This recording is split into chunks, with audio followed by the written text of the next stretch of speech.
और इसी वजह से ये कहते हैं कि हम सबसे पहले मुसलमान हैं और हम इस अली बाबा 40 चोर के खजाने के ऊपर कभी चर्चा नहीं करेंगे। लेकिन इस अली बाबा 40 चोर के खजाने के ऊपर, जिसको तुम बड़ा दबा दबा के रखते हो ना कि इसके ऊपर कोई चर्चा नहीं हो सकती है, इसकी चाबी सन 1875 में सत्यार्थ प्रकाश नामक पुस्तक के आखिरी 14वें समुल्लास में महर्षि देवदयानंद सरस्वती जी लिख करके चले गए हैं। वो चाबी हर एक आर्य के पास में है और अब समय आ गया है कि हर सनातनी, हर हिंदू, हर युवा के पास में वो चाबी होनी चाहिए, ताकि आप इस अली बाबा 40 चोर के अंदर जो चोरी का माल पड़ा हुआ है उसको पहचान सके, जान सके और उसके फरेब को जान करके लोगों तक पहुंचा सके।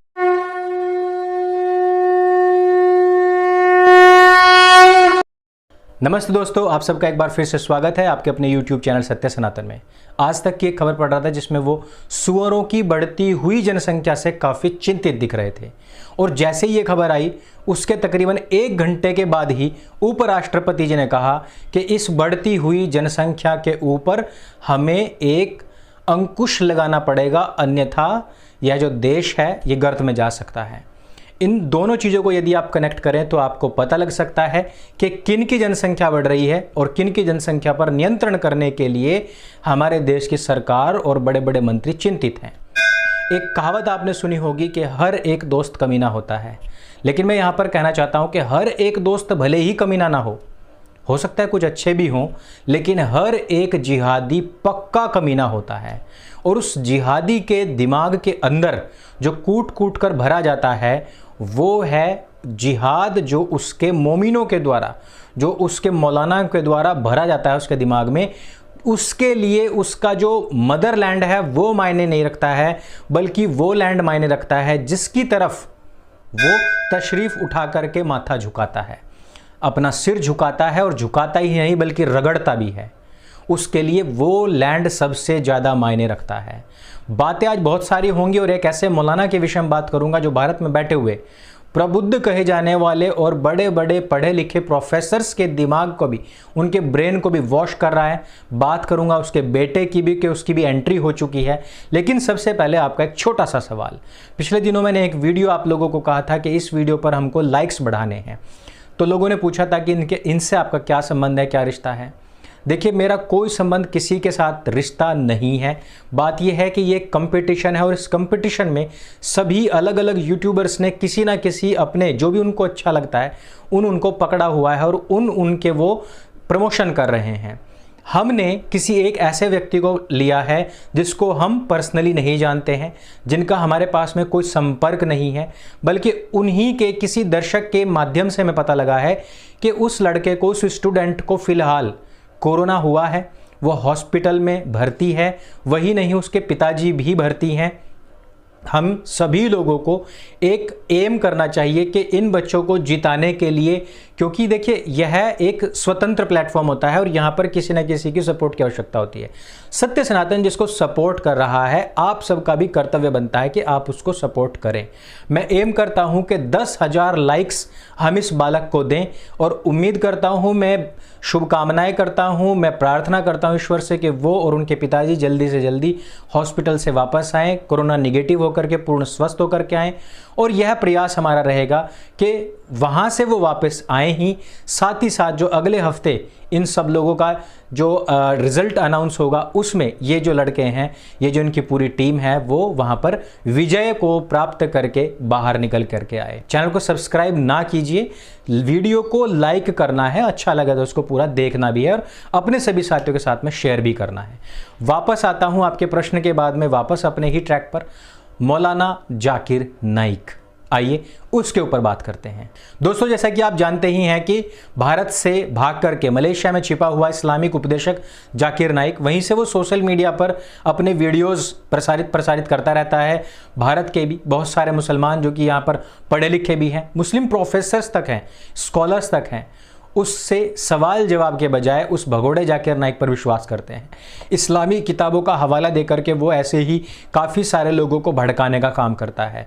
पहले उसका प्रोपेगेंडा चलता था कि वो पूर्व के ही मुस्लिमों को हिंदू बता करके अपनी बड़ी बड़ी मीटिंग्स में इस्लाम कबूल करवा करके एक फेक प्रोपेगेंडा चलाया करता था। अभी इसने 21 अगस्त को, ये अब धीरे धीरे अपने असली प्रोपेगेंडा पर वापस आ रहा है। 21 अगस्त 2020 को इसने यूट्यूब पर एक अपना वीडियो अपलोड किया था और भारत के प्रति इसमें इस इंसान ने जो इसकी सोच है उसको इस वीडियो में जाहिर किया था। अब्दुल रहमान पूछता है कि अभी के भारत में रहना मुस्लिमों के लिए कठिन हो चुका है। देखिए यहाँ पर ये हिंदुओं कितना त्रस्त कर रहे हैं, आग की आग लगा देते हैं शहर के शहर में ही, किताब बैन करवा देते हैं, लेकिन ये यहाँ पर रहना इनको कठिन भी लग रहा है, डर लग रहा है, डर का माहौल है। अब ये आगे कहता है कि सत्ता पार्टी के द्वारा शायद अल्लाह हम मुसलमानों की परीक्षा लेना चाहता है। हम भारतीय मुसलमानों को ऐसे हालत में क्या करना चाहिए जहां हम पे झूठे केस हो जाते हैं, उसको फंसा दिया जाता है, यूएपीए में जेल में डाल दिया जाता है। इन सब के ऊपर उसने सवाल किया। जाकिर नाइक इस सवाल के जवाब में क्या जहर उगलता है, ये 17वें मिनट 50वें सेकंड का जो हिस्सा है उसको मैं आपको पढ़ करके सुनाता हूं। इसमें यहाँ पर जाकिर नाइक कहता है कि पिछले 4-5 साल में अल्पसंख्यकों के खिलाफ बहुत सारे अपराध बढ़ रहे हैं, मुस्लिमों की मॉब लिंचिंग हो रही है, मुस्लिमों के लिए जीना दुश्वार हो चुका है। जबकि सच्चाई यह है दोस्तों कि ऐसे में एक भी मामले में पुलिस ने अभी तक कोर्ट में पुख्ता सबूत पेश नहीं किए हैं। 5 मिनट 30 सेकंड से लेकर के 8 मिनट 20 सेकंड तक क्या कहता है, 2011 की जनसंख्या के अनुसार मुसलमान 14.2% और करीब 2 साल पहले भारत सरकार ने ही कहा था कि 20 करोड़ से ज़्यादा मुसलमान यहाँ पर हैं। यहाँ पर यह कहता है कि मुझे विश्वास है कि जो असम बंगाल के मुसलमानों की संख्या मान ही नहीं रहे हैं, वहाँ पर काउंटिंग ही नहीं हो रही है। अनुमान से तकरीबन 25 करोड़ से लेकर के 30 करोड़ तक मुसलमान फिलहाल भारत में हैं। लोग इंडोनेशिया को सबसे ज़्यादा मुस्लिम आबादी का देश मानते हैं, लेकिन मेरे अनुसार भारत दुनिया का सबसे ज़्यादा मुस्लिम आबादी का देश है। इसी आबादी में हल छुपा हुआ है। भारत में मुसलमानों को सिर्फ एक पार्टी बनानी चाहिए, अलग अलग पार्टी नहीं, सिर्फ एक पार्टी बनानी चाहिए, ऐसी पार्टी जो सिर्फ मुसलमानों की पार्टी हो। इस मुस्लिम पार्टी को दलितों से हाथ मिला लेना चाहिए, क्योंकि दलितों की संख्या भी तकरीबन 30 करोड़ की संख्या है आसपास, और यहाँ पर ये कुल मिलाकर के 60 करोड़ की जनसंख्या हो जाएगी। क्योंकि दलित हिंदू तो है नहीं, उन्हें सिर्फ राजनीतिक फायदे के लिए हिंदू की श्रेणी में रखा गया है।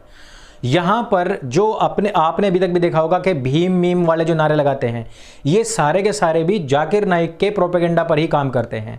जो लोग आज तक अपने 73 फिरकों का जवाब नहीं दे पाए, जो लोग आज तक अपने नाम में से त्यागी, गुज्जर, जाट और राजपूत नहीं हटा पाए, जो अपनी जाति से अलग दूसरी जाति में शादी तक नहीं कर पाए, मुसलमानों में आज तक SC ST है मौजूद, उसको नहीं हटा पाए, वो मुसलमान हमें जातिवाद सिखा रहे हैं।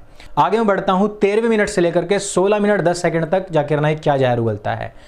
कहता है कि अगर किसी मुस्लिम को इस्लाम का पालन करने में दिक्कत हो रही है तो उसको पलायन कर लेना चाहिए, हिजरा कहते हैं इसको।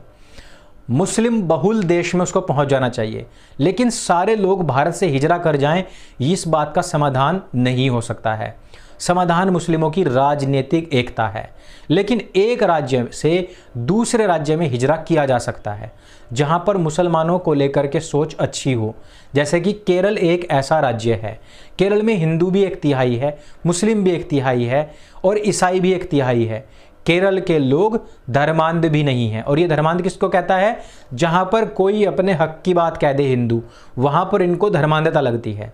अर्थात ये हमारी भावनाओं को आहत करते रहें, कोई दिक्कत नहीं है, लेकिन जब भी कोई व्यक्ति खड़ा होकर के आ जाएगा तो ये अपने राजनीतिक पदों, पार्टियों और जो सेक्युलरिज्म का छलावा इनके चेहरे पर था उस सब को छोड़ करके भाग लेते हैं। आगे जाकिर नाइक कहता है कि भारत की केरल सरकार जो है राजनीतिक रूप से बहुत सशक्त भी नहीं है, इसलिए दूसरे राज्य में हिजरा करना है तो सबसे बढ़िया है। बॉम्बे और हैदराबाद भी कम कम्युनल है, कुछ हद से ज़्यादा कम्युनल है, जैसे कि उत्तर प्रदेश। एक राज्य से दूसरे राज्य में हिजरा करने के अलावा एक ही राज्य में जो कम कम्युनल शहर है या एक ही शहर के ज़्यादा सेफ जगह पर, यानी कि जहाँ पर जो हमारी तादाद बहुत ज़्यादा है, जैसे कि उसने बताया कि डोंगरी या फिर बायकला, ये बहुत ज़्यादा सेफ है क्योंकि यहाँ पर 80 से 90% मुस्लिम आबादी है। यानी कि भारत के अंदर छोटे छोटे पाकिस्तान बनाने के लिए जाकिर नालायक प्रेरित कर रहा है। और अंत में जाकिर नालायक क्या कहता है कि अगर मुस्लिम राजनीतिक तौर पर, धार्मिक तौर पर एक हो जाए तो इनका पुराना गौरव लौट सकता है।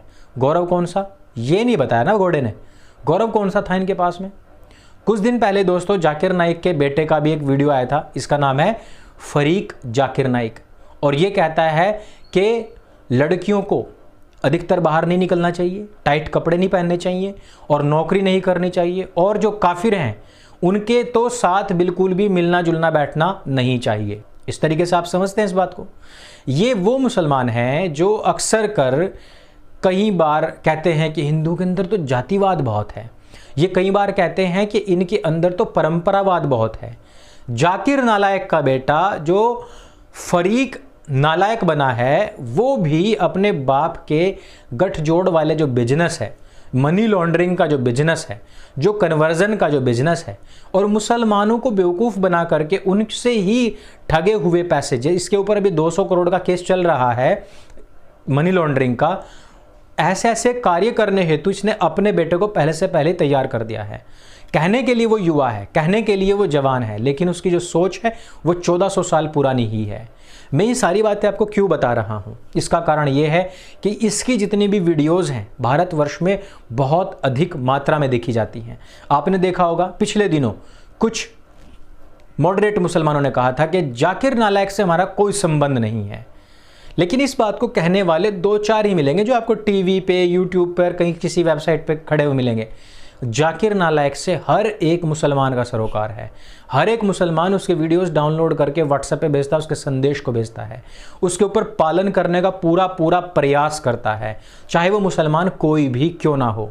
आपको लगेगा कि मुसलमानों के अलग अलग फ़िरके हैं, ये तो आपस में लड़ते हैं, ये जब तक फटी है तब तक के ढोल बजाने हैं, उसके बाद नहीं बजेंगे, क्योंकि इन सब का जो एक कहते हैं ना कि जो सर झुकता है वो केवल और केवल उस अल्लाह जिसका कुरान में जिक्र है, उस कुरान जिसमें अल्लाह का जिक्र है, वो कुरान जिसको कि मोहम्मद इनके प्रॉफिट ने लिखवाया है, उस प्रॉफिट जिसकी की किताब ये है, और उस sacred place, fake sacred place जिसके कि ये चक्कर लगाते हैं।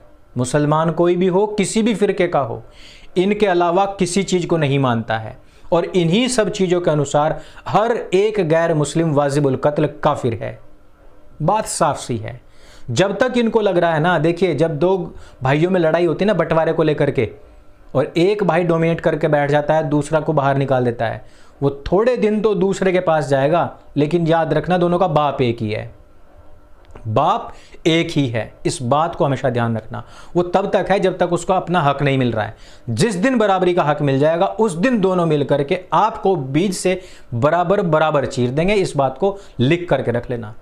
इस वजह से इनके जितने भी ऐसे बने बनाए जाकिर नालायक जैसे और भी बहुत सारे इनके आजकल नए ज़माने के प्रॉफिट्स तैयार हो रहे हैं, ये सारे इनके अंदर इसी जहर को भरते हैं, और इसी वजह से ये कहते हैं कि हम सबसे पहले मुसलमान हैं, और हम इस अली बाबा 40 चोर के खजाने के ऊपर कभी चर्चा नहीं करेंगे।